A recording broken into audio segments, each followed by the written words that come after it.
இப்போது அந்த கோவை போராட்ட களத்தில் இருப்பவர்களுக்கு தெரிவிக்கிற கருத்துக்களை நாம் பார்க்கலாம். எதிர்பார்ப்பையும் அனைவரும் பூர்த்தி செய்யும் வகையில் இந்த போராட்டம் நடைபெறும். எங்களுக்கு அவசர இது சட்டம் தேவையில்லை, நிரந்தர சட்டம் கண்டிப்பாக தேவை. ப்ளஸ் நான் இன்னொன்று சொல்லிக்கிறேன், நாங்கள் தங்க தமிழுக்கும் தலையாய தர்மத்திற்கும் மட்டுமே தலைவணங்க தமிழகம் என்னும் புரட்சி பூமியில் பிறந்த புண்ணிய தமிழர்கள், இல்லைனா புண்ணிய பூமியில் பிறந்த புரட்சி தமிழர்கள். நாங்கள் யாருக்கும் தலைவணங்க மாட்டோம், ஜல்லிக்கட்டு நடத்தியே தீருவோம். அதாவது இவர்கள் இன்றைய தினம் ஜல்லிக்கட்டை நடத்தியே தீர்வோம் என்ற கோரிக்கையை வலியுறுத்தி இவர்கள் போராட்டத்தில் ஈடுபட்டு வருகிறார்கள். இவர்களது கோரிக்கை என்பது இந்த தற்காலிக அதாவது இந்த அவசர சட்டம் என்பது இதற்கு ஒரு நிரந்தர தீர்வு ஆகாது எனவும், இதற்கு ஒரு நிரந்தர தீர்வு என்றால் அதற்கு மத்திய அரசு உடனடியாக ஒரு நடவடிக்கை எடுக்க வேண்டும் என்ற கோரிக்கையை வலியுறுத்தி இவர்கள் போராடி வருகின்றார்கள். இன்றைய தினம் பொதுமக்கள் ஏராளமான பொதுமக்கள் இன்றைய தினம் இந்த போராட்டத்தில் கலந்துட்டு இருக்கிறாங்க. இதில் நேற்று வரை அதிக அளவில் இளைஞர்கள் இளம்பெண்கள் கூடியிருந்த நிலையில் இன்றைக்கு கை குழந்தைகளுடனும் மாற்றுத்திறனாளிகள் கூட ஆர்வத்துடன் இந்த போராட்டத்தில் கலந்துருக்கிறாங்க. இவங்க எல்லாருமே தங்களது கோரிக்கை ஒரே கோரிக்கை, கலாச்சாரம் பண்பாட்டை பாதுகாக்கும் வகையில் தமிழர்களின் வீரத்தை எந்த வகையிலையும் அடுத்தவர் விலை பேசக்கூடாது என்ற வகையில் இந்த ஜல்லிக்கட்டு நடத்தியே தீர வேண்டும் என்ற முடிவுடன் இருக்கிறாங்க. தற்போது கை குழந்தையுடன் ஒரு பெண் இந்த போராட்டத்தில் ஈடுபட்டிருக்கிறாங்க. அவங்களுடைய மனநிலையை கேட்கலாம். இது ரொம்ப மிகப்பெரிய வெற்றியாக நான் பார்க்குறேன். மாணவர்கள் மத்தியில் இவ்வளோ பெரிய அவேர்னஸ் இருக்கிறது ரொம்ப ரொம்ப சந்தோஷம்.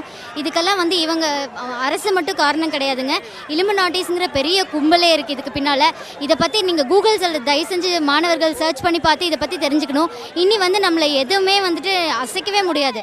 இப்போ இந்த பால் ஆவின் கம்பெனியில் போய் பாருங்கள் என்ன இருக்குன்னு. ஃபுல்லாக அந்த மாட்டோட மடியிலேருந்து ஃபுல்லாக சக் பண்ணி எடுத்துடுறாங்க, ரத்தம் முதல் கொண்டு. நம்ம நாட்டு மாடே கிடையாதுங்க, அது ஜெர்சி மாடு. அதுலேருந்து நம்மளுக்கு எந்த ஒரு நல்லதுமே கிடைக்க போகிறதில்ல.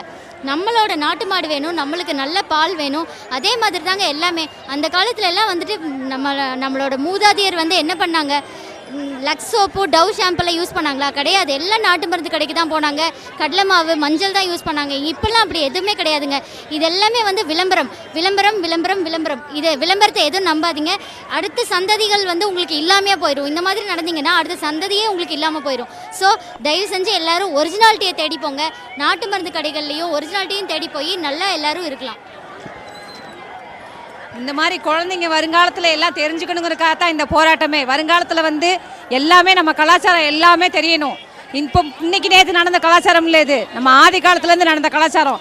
இந்திய விளையாட்டில் எல்லா விளையாட்டுலையும் இந்த தமிழர்கள் கலந்துக்கிற மாதிரி தமிழர் விளையாட்டில் இந்தியர் எல்லாம் கலந்துக்கணும். அதுக்கு தான் இந்த போராட்டம் நடத்துகிறோம். இதுதான் ஆரம்பம்.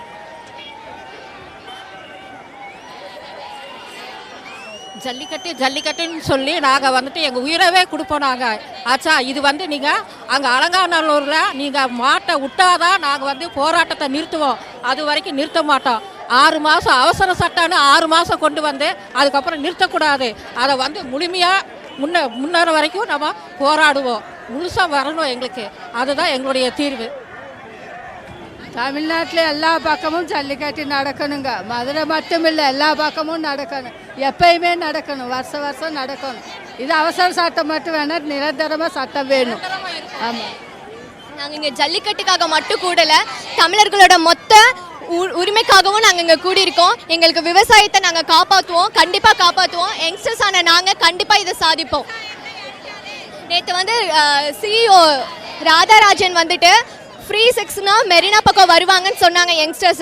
Youngsters not a flirters. அது அவங்களுக்கு நல்லா புரியணும். எங்களை பார்த்து அப்படி அவங்க சொல்லவே கூடாது. இங்கே இருக்கிற ஒவ்வொரு பாய்ஸும் எங்களுக்கு அவ்வளோ சப்போர்ட்டிவ் கொடுத்துட்டு இருக்காங்க. ஸோ அவங்க அந்த மாதிரி ஒரு ஸ்டேட்மெண்ட் கொடுத்தது ரொம்ப ரொம்ப தப்பு. ஸோ அதை நாங்கள் ரொம்ப வன்மையாக அதை கண்டிக்கிறோம். நாங்கள் எதனால ஃப்ரீயாக கொடுத்தா வந்துடுவோம்னு நினைக்கிறாங்க, அது ரொம்ப ரொம்ப தப்பு. அண்ணா, இந்த போராட்டம் ஜல்லிக்கட்டுக்காக மட்டும் இல்லை, விவசாயிகளுக்காக, அடப்பட்டிருக்கிற மீனவர்களுக்காக. இந்த காலேஜ் ஸ்டூடெண்ட்ஸ் போராட்டம் என்றைக்குமே ஓயவே ஓயாது. இந்த தீர்வு கிடைச்சாலும் நாங்கள் மற்ற தீர்வு வர வரைக்கும் நாங்கள் எப்போவுமே காத்துக்கிட்டே இருப்போம். என்னோட பேர் சந்தோஷ்.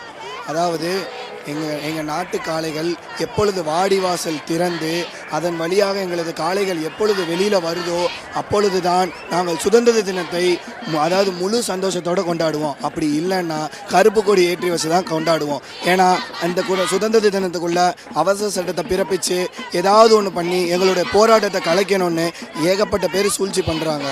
அதே மாதிரி இந்த பீட்டா அமைப்பை அதாவது பீட்டா மட்டும் நிற்காம அதோட அமைப்பு மொத்தத்தையுமே வெளியில் எடுக்கணும். அந்த அமைப்பு மொத்தத்தையுமே வெளியில் எடுத்தால் தான் நாங்கள் வந்து ரொம்ப சந்தோஷப்படுவோம். ரெண்டாவது என்னென்னா, நாட்டு மாடு நாட்டு வகை விலங்குகள் எல்லாத்தையுமே காப்பாற்றுறதுக்கு தமிழக அரசு ஒரு சட்டத்தை கொண்டு வந்து அதற்கு ரெண்டு தலைவர் சிவசேனாதிபதி ஐயாவையும் அதே மாதிரி விலங்குகள் நல அமைப்பு அவரையும் 2 பேரையும் தலைமை போட்டு கவர்மெண்ட்டே அதுக்கு ஸ்பான்சர் பண்ணி எங்கள் நாட்டு இனத்தையும் அதாவது தமிழ்நாட்டு இனத்தை மட்டும் சொல்லலை, எல்லா ஊரில் இருக்கிற அந்தந்த கலாச்சார அடிப்படையில் இருக்கிற எல்லா விலங்குகளுக்கும் ஒரு காப்பு சட்டம் கொண்டு வந்து காப்பு சட்டம் கொண்டு வந்து எல்லாத்தையும் காப்பாற்றுங்கன்னா எங்களுடைய வேண்டுகோள். நன்றி. தமிழக அரசு வந்து இப்போ அவசர சட்டம் கொண்டு வர போகிறதா சொல்கிறாங்க. பட் எங்களுக்கு ஜல்லிக்கட்டை பொறுத்த வரையும் இப்போ அவசர சட்டம் வேண்டாம், நிரந்தர சட்டம் வேணும். இவ்வளோ நாள் நாங்கள் தமிழ்நாடு வந்து அடிமையாக இருந்தாச்சு. இப்போ தான் ஸ்டூடெண்ட்ஸ் எழுந்திருக்காங்க. இது வந்து எங்களோட ஸ்டார்டிங் தான். இது மேலேயும் நாங்கள் ஒரு விஷயத்தையும் இனி நாங்கள் முன்வைக்க போகிறோம். விவசாயம், அது கொண்டு தண்ணி பிரச்சனை, என்னென்ன பிரச்சனை இருக்கோ இவ்வளோ நாள் அடிமைப்பட்டு கிடந்தோமோ, ஆனால் இனி அப்படி அடிமைப்பட்டு கிடக்க மாட்டோம். எங்களோட உரிமை, எங்களோட போராட்டம் அது எங்கள் கையில் வேணும். இவ்வளோ நாள் யாருக்காக அடிமைப்பட்டு கிடந்தோமோ அதை விட்டுட்டு இப்போ ஸ்டூடெண்ட்ஸ் நாங்கள் இப்போதான் எந்திரிச்சிருக்கோம். இனிமேல் எப்போவுமே எந்திரிச்சு நிற்போம். நம்ம இவ்வளோ நாள் நம்ம பண்பாடு கலாச்சாரம் எல்லாத்தையும் மறந்துட்டோம். இது போக நாங்கள் இனி மறக்க விட மாட்டோம். இனிமேல் இதுதான் ஒரு ஆரம்பம். இனி இந்த ஆரம்பத்தை நாங்கள் கடைசி வரையும் கொண்டு போவோம். இந்த ஸ்டூடெண்ட்டாக இருந்தது நாங்கள் எங்கள் குழந்தைங்களையெல்லாம் கூட்டிகிட்டு வந்து அடுத்த கலாச்சாரம், நம்மளோட கலாச்சாரம் எவ்வளோ முக்கியம் நம்ம குழந்தைங்களுக்கு தெரியணுங்கிற ஒரே காரணத்துக்காக தான் கடந்த 2 நாளாக எங்கள் குழந்தைங்களை இங்கே கூட்டிகிட்டு வந்திருக்கோம். எங்களுக்கு தேவை அவசர சட்டம் கிடையாது, நிரந்தர சட்டம். இந்த மாதிரி இப்படி ஒரு கூட்டம், இப்படி ஒரு இதெல்லாம் வந்து தமிழ் பாரம்பரியத்தை காப்பாற்றுறதுக்காக இருக்குன்னா அதில் நாங்களும் பங்கெடுத்துக்கிறோன்னு ரொம்ப பெருமைப்படுறோம். இங்கே எல்லாரும் இருக்காங்களா காலேஜ் ஹவுஸ் ஒய்ஃப். நான் வந்து 12th ஸ்டாண்டர்ட் படிக்கிறேன். எனக்கு அடுத்த மாதம் பப்ளிக் எக்ஸாம் இருக்குது. ஆனால் எனக்கு அது முக்கியம் இல்லை, ஜல்லிக்கட்டு தான் முக்கியம்னு இப்போ நாங்கள் வந்திருக்கோம். என் தாத்தா கொள்ளு தாத்தா எல்லாருமே விவசாயிங்க தான். நாங்கள் வருஷம் மாட்டு பொங்கல் வைக்கிறாங்க. எங்கள் உரிமையை நாங்கள் எப்பவுமே விட்டு கொடுக்க மாட்டோம். அதாவது இன்னைக்கு இந்த போராட்டத்தில் ஈடுபட்டிருக்கிறவங்க எல்லாருமே வந்து தங்களது உரிமையை வந்து ஒரு நேரமும் விட்டு கொடுக்க மாட்டோம்னு, தங்களுடைய கோரிக்கைகளானது உடனடியாக நிறைவேற்றப்படணும்னு சொல்லி இந்த போராட்டத்தில் ஈடுபட்டிருக்கிறாங்க. தற்போது வரை இந்த மைதானத்தில் வந்து 4000க்கும் மேற்பட்டவர்கள் வந்து மைதானத்திற்கு உள்ளே வந்து போராட்டத்தில் ஈடுபட்டிருக்கிறாங்க. எனினும் தொடர்ந்து வந்து தங்களுடைய போராட்டம் வந்து தொடரும். எந்த ஒரு நேரத்திலையும் வந்து தங்களுடைய போராட்டத்தை மட்டும் நாங்கள் முடிச்சுக்கிறதுக்கு வந்து தயாராக இல்லைன்னு, அவசர சட்டம் கொண்டு வந்து தமிழகத்தில் வந்து நாளைய தினம் ஜல்லிக்கட்டு நடந்தாலுமே மத்திய அரசு உடனடியாக இந்த காட்சி பொருள் பட்டியலில் இருந்து காளையை நீக்கி தொடர்ந்து ஒவ்வொரு ஆண்டும் எந்த ஒரு பிரச்சனையும் இன்றி, எந்த ஒரு விவாதமும் இன்றி தமிழகத்தில் ஜல்லிக்கட்டு நடத்துவதற்கு ஒரு ஆவணம் செய்தால் மட்டுமே தங்களது கோரிக்கையானது இந்த நிறைவேறும், தங்களுடைய போராட்டமும் முடிவுக்கு வரும் என்று இவர்கள் அறிவித்து இந்த போராட்டத்தில் ஈடுபட்டிருக்கிறாங்க. நேற்றைய தினம் இந்த போராட்டத்தின் போது சிலர் இன்றைய தினமானது அனைத்து மாணவர்களுமே வந்து உண்ணாவிரத போராட்டத்தில் ஈடுபடுவோம் என அறிவித்த நிலையில் இன்று இந்த போராட்ட களமானது நேற்றைய தினம் இருந்ததை விட கூட்ட நெரிசல் சற்று குறைவாக காணப்படுகிறது. இருந்தாலும் இன்றைய தினம் வந்து போராட்டம் என்பது தீவிரமடைந்திருக்கிறது. அனைத்து பகுதிகளிலிருந்தும் மாணவர்கள், இளைஞர்கள், இளம்பெண்கள் என அனைவரும் வந்து கொண்டே இருக்கிறார்கள். இந்த குறிப்பாக சொல்ல வேண்டும் என்றால், இந்த மைதானத்திற்கு வெளியே ஒரு 15 சட்டக்கல்லூரி மாணவர்கள் நேற்று மாலை காலவரையற்ற உண்ணாவிரதத்தை தொடங்கினார்கள். அதேபோல கோவை ஒருங்கிணைந்த நீதிமன்ற வளாகத்திற்கு வெளியே ஒரு 15 வழக்கறிஞர்கள் காலவரையற்ற உண்ணாவிரத போராட்டத்தை தொடர்ந்து நடத்தி வருகிறார்கள். இது மட்டுமின்றி பல்வேறு இடங்களில் கோவை மாவட்டத்தின் பல இடங்களிலேயுமே வந்து போராட்டமானது தொடர்ந்து வருகிறது.